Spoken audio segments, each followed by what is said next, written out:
Welcome, everybody, to the Big Apple Hockey Podcast. I can't believe that's actually the first time I've had to say that. So I'm delighted that I didn't stutter and say all things Rangers. But welcome in.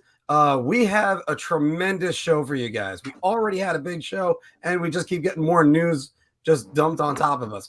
I am, of course, your host, Mark Williams, and I have the two men in the think tank right next to me, Mr. John Filkowski. Yeah, big week in hockey lately. A lot of stuff to talk about, a lot of Ranger stuff to talk about. Jeff Gorton with that interview, we'll go over that in a little bit, and a whole bunch of other stuff across the league. And you think it would be all silent, which it is for the most part, across the river on Long Island, but that's why we have Mr. Anthony LaRocco. What do you guys think is more difficult to get? The nuclear codes from the President of the United States or what Lou Lamoriello has planned? I honestly think it's Lou. Well, Lou keeps plenty of secrets, and I'm pretty sure if you gave Biden some ice cream, you can get the nuclear codes. So, first off, by the way, it's great to already see two likes on the show. And welcome to MJ Flexes. Yeah, I mean, Jesus. There is so much to talk about today, and we're going to start with kind of its breaking news, and here it is. Like when the whole Wilson Panarin situation goes down, did you know like ownership was going to flip out and this was going to turn into what it did turn into? No, I didn't know it was going to turn into that. I mean, that it surprised me that it turned into what it turned into. I mean, obviously I lost my job. It probably has to be more than that. I don't really know, but it has to be more than that. It can't be one thing that you can't tell me JD, who loves toughness, didn't know we weren't tough, right? Mm-hmm. So I can tell you that all the meetings we had, we talked with David Quinn about everybody about getting tougher over time here. But we also needed some of these young guys that are playing for us to have to deal with adversity, play through some of this stuff, see how they did with it too. Obviously it didn't go well, and Wilson should have been suspended. He eventually, whatever. But I didn't think that night was going to be what it turned into. That people were going to lose their jobs, and it's going to be forever remembered as what it is, right? Who wrote the press release? Like, was that written by was that from ownership? That's PR. Yeah, that's PR with the owner. So did that rock you a little bit? Like, were you like trying to separate yourself from what was said public? I mean, because for people who don't know, they're basically saying George Peros is unfit for the job and shouldn't work with Department of Player Safety. Yeah. Like when you read that for the first time in JD, were you guys like, what the hell is this? Yeah, I think that's fair to say. When you might have seen it the first time I did. All right, so there's a lot to unpack from that sentence. And by the way, I'm going to turn it over to John, but I'm going to say this first. George Peros is unfit for Director of Player Safety. John, moving over to you. Kind of reaffirms everything that we were mostly speculating, a lot of stuff that I said. Talked about how, like, if there was a better, like, if there's another part of that interview in which they talk about Tony DeAngelo, and he talks about how he was, like, well-liked around, by the teammates, and, and Jeff offers some praise for him, said that he had to kind of corral him in ways, and then, goes on to mention that they didn't have enough veteran leadership on the group to corral someone like him. And talks about, obviously there he's talking about the toughness, another thing that they lacked. But, from what he's saying, they tried to address that, and they couldn't for whatever reason. I think that I think that ultimately there's a lot more to this than meets the eye. I definitely think that Glenn Sather, after hearing this, Glenn Sather definitely had some sort of pull in this, because it just seems like a lot of stuff that Sather is probably whispering into Dolan's ear, because we all know that Dolan really doesn't know hockey at all. Like he barely knows basketball, and he's more involved with the Knicks than anything. So for me, it tells me that Sather was probably at the helm, whispering in his ear, telling him a whole bunch of things. And I think there's going to be more and more that'll come out over time. I want to see what John Davidson has to say about all this now. Now John Davidson has to make a statement. And I'm pretty sure he doesn't want to. And I'm pretty sure he doesn't want to say anything bad about the Rangers and the organization. He just wants to be thankful he got the opportunity to be back, even if because John Davidson bleeds blue. That's what he does.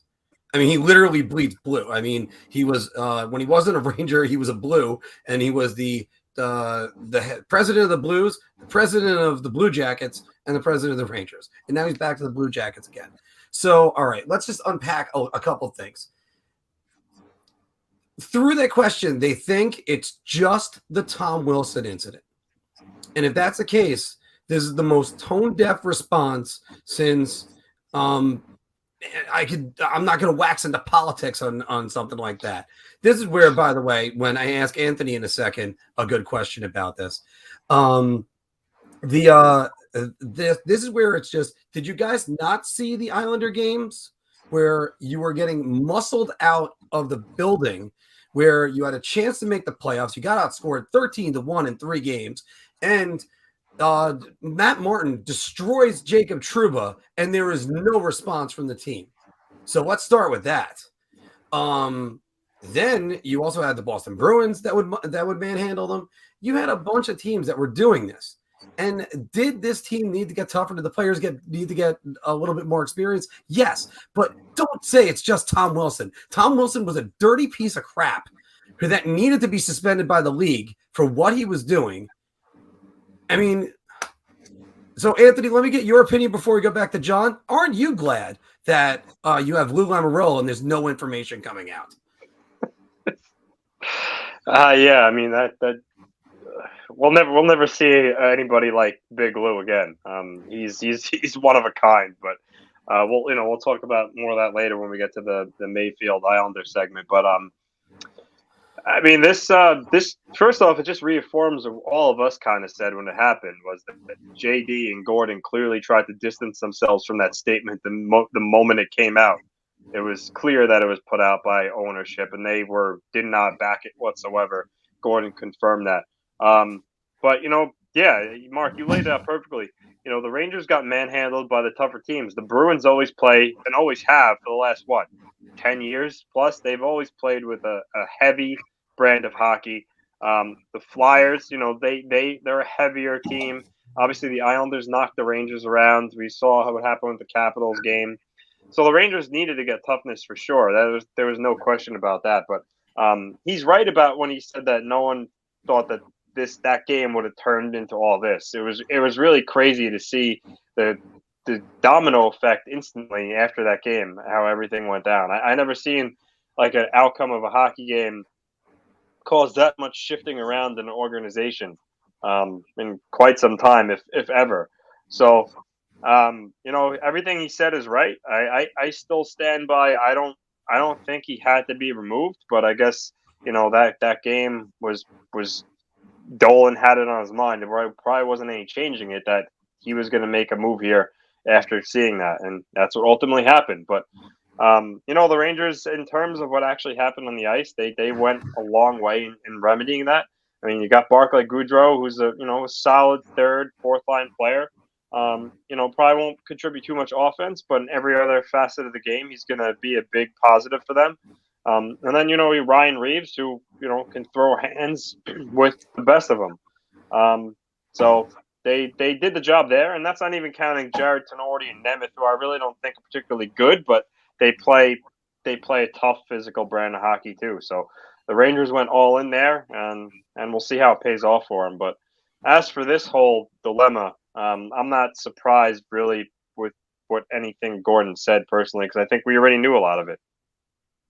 John? Just kind of a continuation of what I was saying before, really. I know it sounds repetitive, but I said that this went back to the Carolina series. The minute that Brady Shea hit Jesper Fast and took him out of that series, the Rangers were just absolutely – they were shell-shocked. And ever since that moment, this team has looked completely different. The way that they've played, they're just too – they were too skill-based. They needed the balance. I like the Goodrow signing. I mean, sure, the contract isn't ideal, but you had to get those guys. And what Tony said, like I said, or I'm sorry, what Gorton said about the Tony situation and how, I said that a better leadership group and a better coach would have mitigated that situation and stopped it from escalating to the point that it did. It rings true. And Gorton basically reaffirmed that almost verbatim. So for me, I mean, they made the right moves. Minus Pavel Buchnevich. Pavel Buchnevich was not a move that I'm really a fan of. I've said that several times. I'm not gonna beat the dead horse there. But you needed a guy in this locker room like Ryan Reeves. And everybody talks about the fisticuffs and hitting and everything like that. But Ryan Reeves brings a swagger to this team that this team lacked. He brings a locker room presence to this team that this team lacked. And Gorton even mentioned that. So you need these types of guys in your locker room. You need a Gaudreau. You need somebody who's got two cups under his belt, and has the experience, knows what it takes to win, knows what it takes to play against the big boys in the league. When you got to put your big boy pants on and play teams like the Islanders, the Bruins, the Penguins, teams that are going to bring a more physical game come playoff time or down the stretch. You need guys like that, and they made good moves. Again, like I said, the young kids are really the crux of this team now. And now your wild cards are, can Lafreniere, Kakko, and Kravtsov replace the production that you lost with Pavel Buchnevich? Because this team, if you put Chris Kreider on that third line, is more balanced. So now it comes down to, can those guys take that next step? If those kids take that next step this year, then I think this team is a playoff team. But there absolutely needed to be a culture change. Like in Calgary, you were talking about a culture change and a culture problem and how supposedly Gaudreau and Monahan were like at the forefront of that. There was a culture problem in this locker room. There was a lack of leadership. There was a lack of balls, cojones, whatever you want to ever call it, marbles, huevos, if you want to go major league, and Serrano, dancing down the first baseline at Tanaka. But they needed a change. And it came earlier than most probably would have wanted it, but these moves would have had to happen sooner or later. And everything Gorton said reaffirmed all this. Well, the first person I'm going to direct a quote of theirs to was, again, to Mr. Filkowski on our second broadcast we've had together, that it was a shot across the bow, the Tony DeAngelo incident, on the leadership. And as you just said, so again, I have to give you credit on that. And I didn't personally see it right away. That being said, I mean, it wasn't just Tom Wilson. No. This wasn't a Tom Wilson thing. I mean, Tom Wilson was just the end. That was where the cherry on top came in. And when afterwards you realize the retribution had to be a fight with Brendan Smith, I mean, you might as well just fight me. And my fighting moves, if you go up and low kick and low punch, I turtle and scream, "Stop, I'm a hemophiliac." So it's just like, come on. It's just no. This wasn't the toughness you needed with this team, and it's. I'm not saying firing Gorton was the answer, because obviously I do think firing Quinn was the answer, but yeah, Quinn had to go. They needed to redo their roster. Gorton could have stayed and done all the moves Drury did. Buchnevich, I still think it was going to happen. It was inevitable. So just why not? But I mean, getting Sammy Blais, that's going to help. We didn't mention his name yet. We're talking about Reeves of Gaudreau, but that's a guy. Sammy Blais is the guy that nearly knocked out the former captain of the team in the Stanley Cup Finals in the opening minute of a game. So but as far as the Gorton comments go, it's. I didn't exactly want to see him go, and I'm just saying, all right, we're moving ahead. This is what the decision was. But, I mean, you didn't see that? I just think it's so tone deaf in the way he's saying it. And you know what? And you know something? You were talking about this, and we're going to move on to the next segment in a second, but what it means to be a New York Ranger and what it means to carry yourself as a New York Ranger. We had a reminder about that. So what do you guys think about what Gorton said? Throw it down in the comments below. And of course, like, share, and subscribe. If you like that video, we got a lot more. So check out any of these that are right over here. And don't forget to like, share, and subscribe. Your ideas are intriguing to me, and I wish to subscribe to your newsletter.